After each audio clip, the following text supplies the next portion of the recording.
Welcome to Season 20 of the Connors and Ferris High School Sports Show. I'm Jeff DiVeronica with Steve Bradley. Some knuckles.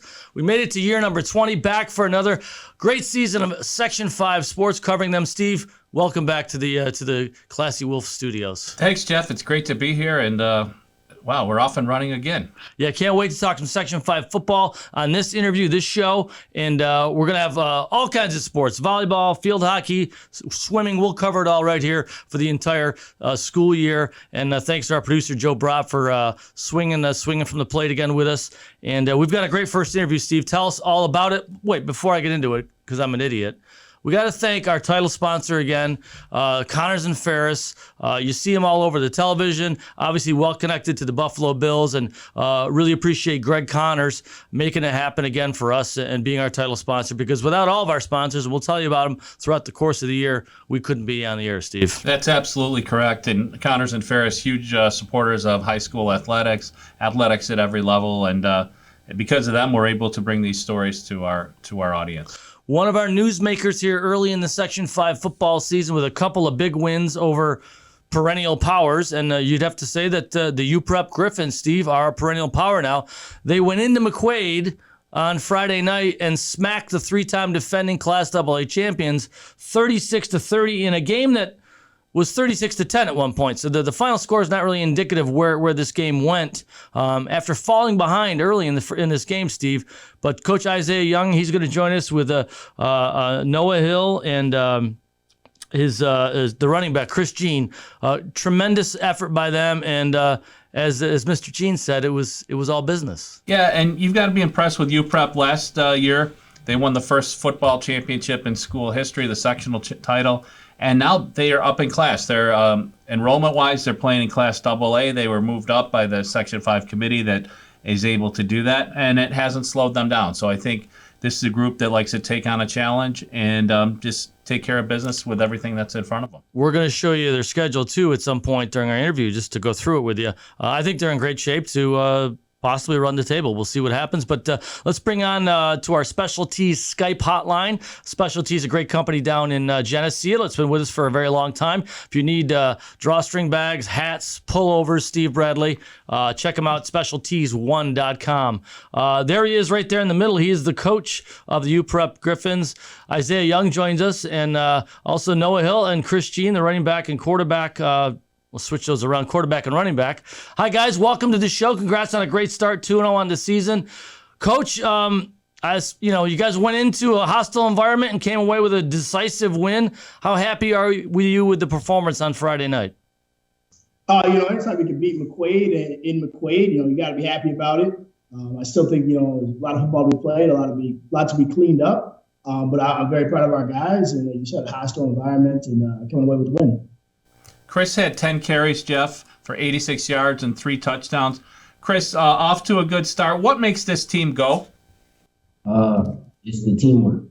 Everything goes. We do everything based off each other.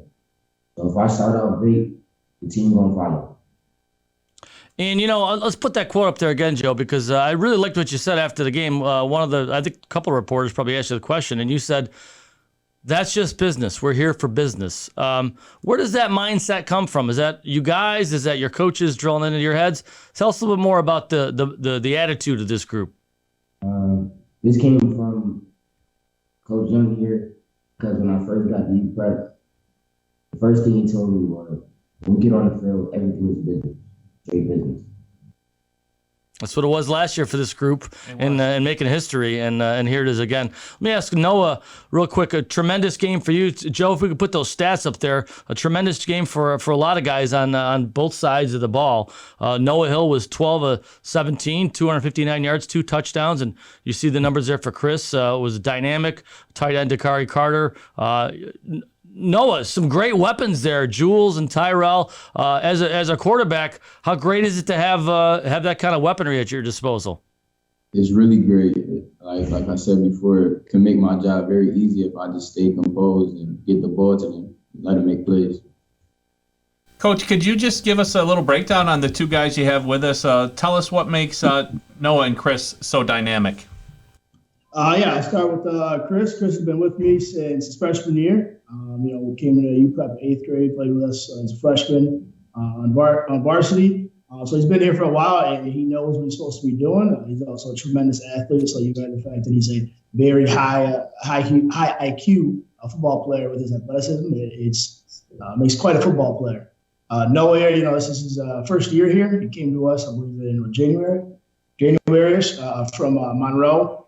And, he's the coach's son. He knows the game of football. And so it was all about learning our system, what we do, and how we do things here. And he picked it up very quickly. I attribute some of that to, his background. He's a coach's son, very good family. So, both, again, smart, intelligent football players.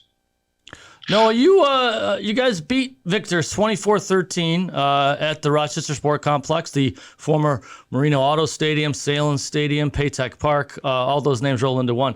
But were you worried, Noah, about a little letdown at all going into? I mean, I know it's McQuaid, don't get me wrong, but you beat a perennial power, Victor, in week 1.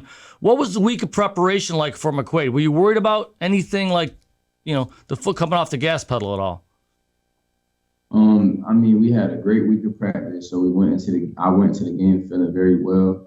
I don't know, I obviously had a couple of nerves going into the game, but when we stepped on the field, I just felt like it was all business, and then we took care.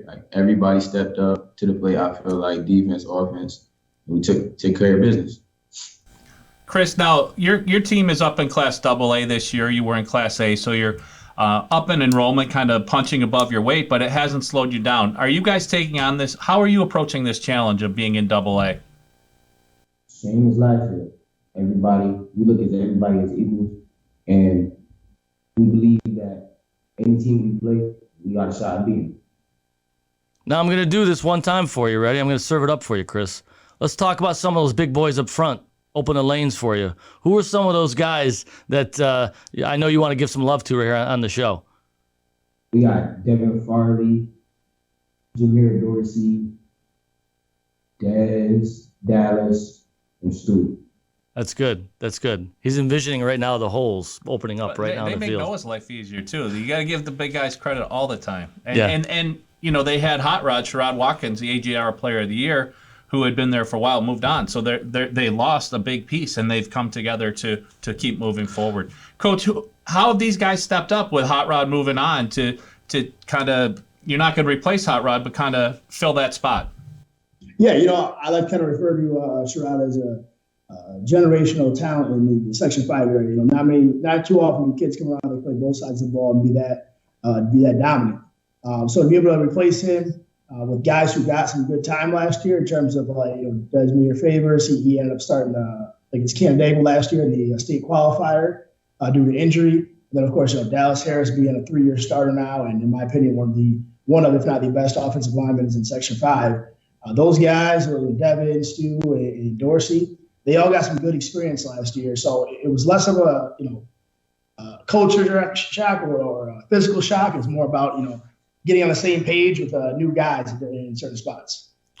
The right coach, the right place, at the right time. I actually heard if you guys win again this year in AA, they're going to make you go play college ball next year. I'm just kidding. Section 5, relax. Everybody cool down. We can kid here. It's okay. And as we do that, let's take a break, our first break right here. We're talking UPrep football. You're watching the Connors and Ferris High School Sports Show. Don't go away, anybody.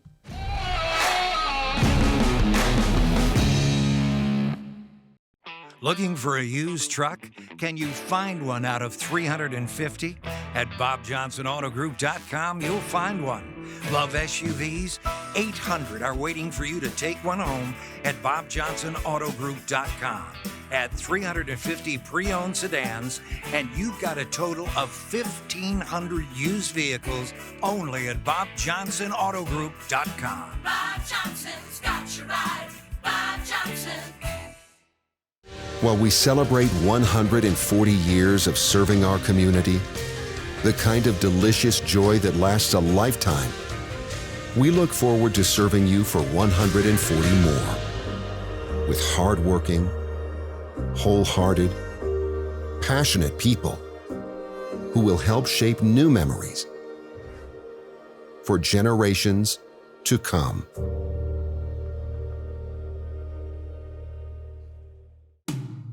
When it comes to workers' comp, things can change quickly. The only way to make sure your rights are protected is to have a trusted, committed attorney on your side. An attorney who has devoted their career to helping injured workers. Someone to fight for the money and medical benefits you deserve. The only person on your side is the attorney at your side. Connors and Ferris, your workers' comp attorneys. The best three things here at McQuaid are definitely the sports, the brotherhood, and the service to community. I think that's a really big, important thing that McQuaid stresses, which is part of creating a better and great man. You definitely feel a connection with your fellow students here. It's being all guy school. You're able to relate to each other on a personal level, and everyone's very welcoming here with open arms and willing to be your friend.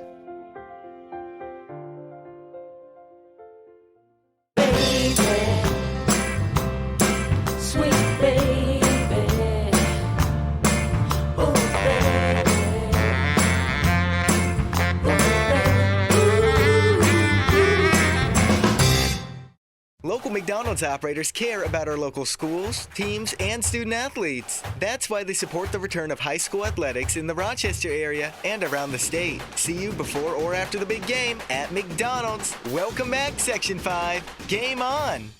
Protecting your home's worth pays off when you trust the experienced team at American Custom. We've all seen our homes go up in value, making home improvements a wise choice. If you think your home is worth a lot now, just wait until our team is done with it. Call American today.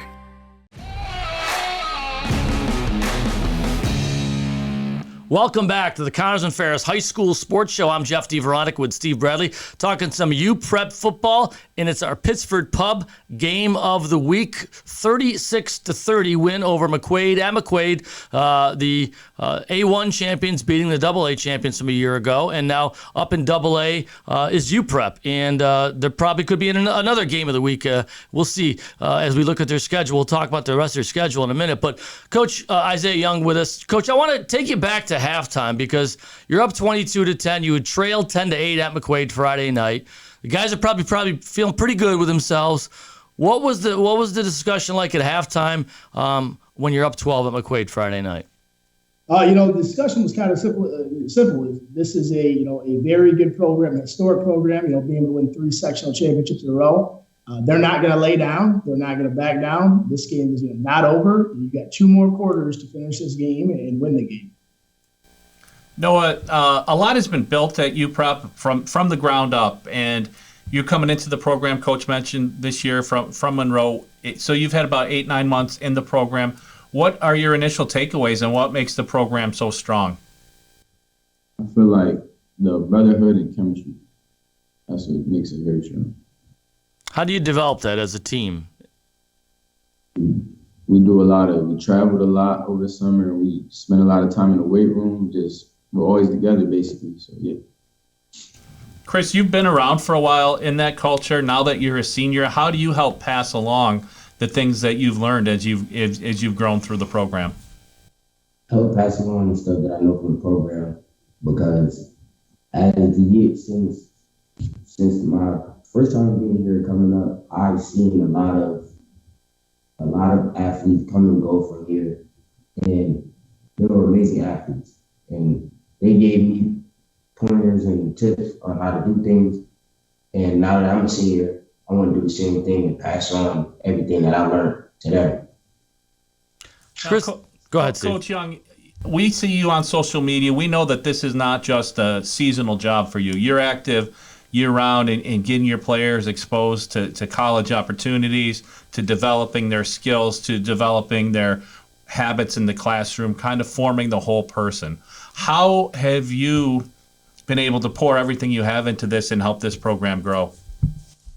I get a lot of help. Obviously my fiance Kaylee, she's great, and she takes care of things at home. I have to do certain things, whether it be traveling to summer camps for the kids and things of that nature, but also a very good coaching staff that is bought in just as much as I am and the kids are. If I can't make one of the camps that we're taking the kids, my brother, Coach Damian Young, Coach Vic, Coach G, they'll take the kids. Do it together, and vice versa. If one of them can't make it, myself and the other one. So having a very good support system is part of it. And then, it's just, in my opinion, it's essential. It's part of the job in the city. Unfortunately, not a lot of the coaches in the city coach year round, but, with all the things that go on in the city, it is essential to be around our kids as much as possible. So, got to give a little shout out to Jack Harding from McQuaid. He had a big game for them. Couple touchdowns, nearly 200 yards. Really kind of was their workhorse, kind of kept them in this game. And to go back to the game, Coach, you said something, I want to put that graphic up too, about the standard. And I think it's certainly more than just one game or one moment. The standard is the standard. When you get up 20 on a team, you got to put them away. And at the end there, we didn't meet the standard. The tone should have been a little more celebratory. We didn't meet our expectation of how we finish games. Is that the takeaway, the learning experience takeaway for you, Coach? Did you see guys that were kind of letting up a little bit, or they just didn't match McQuaid's intensity in the comeback situation? Yeah, no, I think it was more of a case of just letting up, early in the season. So to some degree, I understand, but for us, like I said, the standard is standard, obviously taken from Mike Tomlin. And, regardless of who's in the game, what bad call happens, who goes down, you're expected to play to a certain standard intensity-wise, focus, and attention to detail. And I believe we didn't, meet that standard the last 6-7 minutes, up 20 points and allow them to cut to 36-30. So, going forward, our guys are very well aware that's unacceptable. No, as a leader, how do you learn from that, grow from that, and help your teammates make sure that doesn't happen again? Well, I just, for next game, I'm gonna make sure they don't take their foot off the gas. We all don't take our foot off the gas. Chris, who's the guy in the huddle that when you guys need to be put in line, who's the guy that says something? Is it you? Is it someone else? Is it a couple guys? Most of the time, it's all of us. We all got something to say. Good. Look at Coach is smiling. You can't see it. He's smiling. Look, he's happy about that. He's been a little humble. I think most of the guys know, and it's time to go. Chris is going to say something, and they all kind of fall in line. So, like I said, he's been on varsity for 4 years, so it's not no secret, Chris says something and everyone listens, but, other seniors as well, the other captains, and Noah is an alternative captain for us as well. But yeah, like I said, when one person's going to talk, generally Chris is going to do the talking. I like that, Chris. You don't have to beat your chest. Everyone knows. Everybody who needs to know knows who speaks in a huddle. Go ahead, Steve. And Coach, so 2 weeks in, you're 2-0. Got to be thrilled with a start, but where does this team grow from here? Consistency. That's the biggest thing with us. I think is we've had a few quarters where we might kind of didn't have the same intensity, didn't have the same focus. So putting together a full 4 quarters, I think is where we continue to grow and understanding. You can beat some top dogs early on, but in our mindset, every team is just as good as those top teams that people believe are top teams. So finishing games goes in hand with finishing the season. A lot of football left to be played and a lot of room to grow. Let's Joe put up that graphic of the rest of the remaining schedule for the Griffins here, and this will be Steve Bradley's first look at it here, I think, on the screen. Oh, look what I did there on number 7, week 7, Steve Bradley. I know Coach isn't going to say this, but it's funny. He just said. Well, I can't believe that you didn't circle the next game because the Aquinas? next game is the most important game. And when you have a what's team Aquinas done? Come on. An 0-2 Aquinas team, I don't think there's going to be any problem focusing on that game. No, it's a good one. It's a good one for sure. Rush is off to a good start though. But forget about that. What he just said about the standard, I think he's going to hold him to that. Is that it doesn't matter if we're up 12, 14, or 25 points. We have to hold our standard here. And obviously, Coach, how concerned are you about a super hungry Aquinas team next week, looking at 0-2 versus 2-0 here? I'm just as concerned as I was for McQuaid. Again, this is another historic program. They have, if I'm not mistaken, the most state championships in New York State history in terms of programs. So they're a very proud, disciplined, good football team, and we have to come up with the same intensity and attention to detail to be able to win this game. Noah, your coach, he talked about all these historic programs, McQuaid, Aquinas, with Victor's one its share too. 10 years from now, Noah, we could be talking about UPrep that way. We might not be talking about it, but other people in our seats will be doing it in 10 years. What would that mean to you 10 years from now if people say, like, hey, that stuff with UPrep started with Chris and you guys, in 2021 and 22. What would that mean to you 10 years from now if people talk about UPrep that way? That would feel great. I feel like this school program has like overcame a lot with being brought up and all the things they've been through. I haven't really experienced as much, but I know they've been through a lot. Well, you guys are role models. You have a platform. You have a stage that you're on. People look at UPrep now, and you guys have the talent to do what you're doing. So we wish you the best of luck this next week and beyond. It should be a fun season. And maybe, Coach, we'll have you back for a fourth time if you guys get the block again, all right? Yeah, I appreciate you so much. Thanks for having us. Chris and Noah and Coach Young, thanks for being on the show. Steve Bradley, well done. Interview number 1 in the book, Steve Bradley. Thanks for watching us right here on Rock Sports Now, the Connors and Ferris High School Sports Show. We'll talk to you again real soon.